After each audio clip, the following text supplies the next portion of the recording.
Bonjour à tous, bienvenue sur Tech Fest 2025, bienvenue sur le studio de Tech Fest TV. Fouziya Bouzerda, bonjour, vous êtes la directrice générale de GEM. Bonjour. On va rentrer tout de suite dans le vif du sujet. Pourquoi une école, une business school sur Tech Fest? Mais parce que c'est une business school un peu particulière, que c'est une école qui a été initiée parce qu'elle est née dans un écosystème d'innovation et donc elle a la particularité assez exceptionnelle d'évoluer dans cet écosystème d'innovation et de former en fait les managers et les décideurs scientifiques de cet écosystème.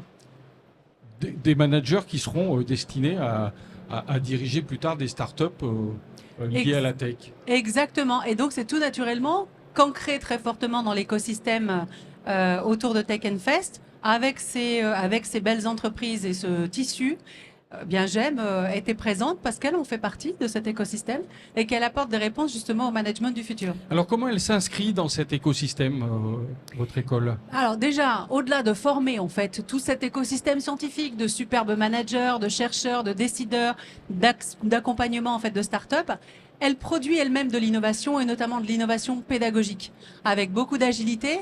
Et GEM, donc, qui est situé sur Grenoble, a deux campus, un campus principal et un campus dédié à l'innovation, avec des plateformes d'innovation immersives, tech. Et donc forcément, à la fois dans la pédagogie, mais à la fois dans la capacité d'accompagnement des entreprises, elle est logiquement située au cœur de tous ces enjeux de science et de tech. Donc vous êtes pleinement dans votre monde ici à Tech Fest. Comme un poisson dans l'eau. Quelles compétences doivent, selon vous, acquérir ces futurs managers? Quelles sont les compétences qu'ils doivent avoir?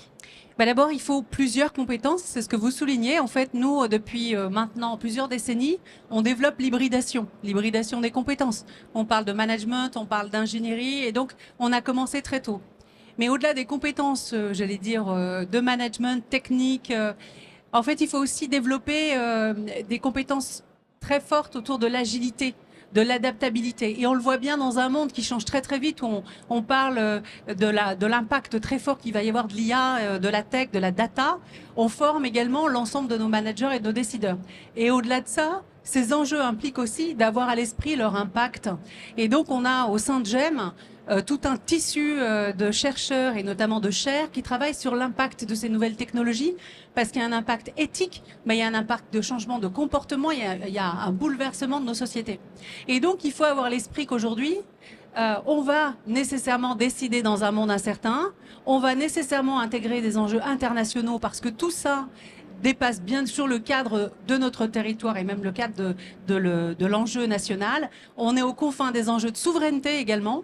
Et donc, nos étudiants, qu'ils soient nos étudiants initiaux qui intègrent l'école de commerce ou que ce soit les managers qu'on forme tout au long, entre guillemets, de leur vie de manager, doivent intégrer tous ces éléments. Et c'est encore plus fort pour les managers qui sont déjà en poste, parce qu'aujourd'hui, on a beaucoup ce qu'on dit le long life learning. Aujourd'hui, on doit continuer à apprendre, continuer à évoluer. Et c'est un enjeu pour lutter contre l'obsolescence des compétences. Et donc l'enjeu aujourd'hui, c'est d'avoir la capacité à apprendre et à se régénérer. Je reviens une toute petite seconde sur le mot d'agilité que vous avez prononcé. L'agilité, c'est qu'il faut s'adapter au monde d'aujourd'hui, qui évolue très vite, et peut-être aussi au destin d'un entrepreneur qui est parfois de changer d'entreprise et de traiter de sujets très différents. Eh ben, c'est exactement ça en fait. C'est pour ça que je dis qu'au-delà des compétences, il y a la manière de considérer que l'incertitude, ça ne doit pas paralyser. Et que la capacité à apprendre, la capacité à être accompagné, c'est pour ça que je dis que la formation, c'est un outil extraordinaire d'évolution et de lutte contre l'obsolescence, surtout dans ces enjeux. Et donc, on a une révolution un peu pédagogique, nous. Et donc, dans la pédagogie, on intègre à la fois ces enjeux de compétences, on intègre à la fois ces enjeux d'agilité, de remise en perspective, et on le fait sur des modèles révolutionnaires. Aujourd'hui, l'enseignement, il ne se fait pas au sein d'un campus. Il y en a une grosse partie dans le campus, mais il y en a une partie qui se fait avec l'IA, avec la virtualité, sur les plateformes dans le campus d'innovation. Et il y en a une partie qui se fait à l'extérieur, en immersion dans les Alpes, en immersion au sein des entreprises.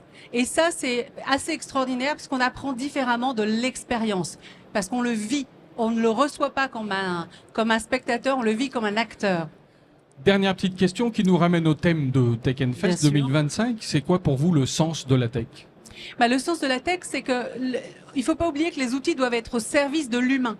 Et donc l'enjeu pour nous, c'est de remettre la tech à sa place, comme un vrai outil qui nous permet d'améliorer, d'expliquer, mais qui ne se substituera pas à tous ces enjeux-là et qui va déclencher aussi un certain nombre d'alertes légitimes. Et c'est pour ça qu'on est au cœur de ces événements, à la fois sur la capacité à voir comment ça révolutionne et ça accompagne de nouvelles entreprises, de nouveaux modes d'entrepreneuriat et une évolution qui s'accélère en fait, mais aussi de le remettre à sa juste place et puis surtout d'intégrer tous ces enjeux d'éthique, parce que si c'est au service de l'humain, ça veut dire que c'est l'humain qui décide. Merci beaucoup, Fouzia Et merci de m'avoir invité. Merci. Bonne journée.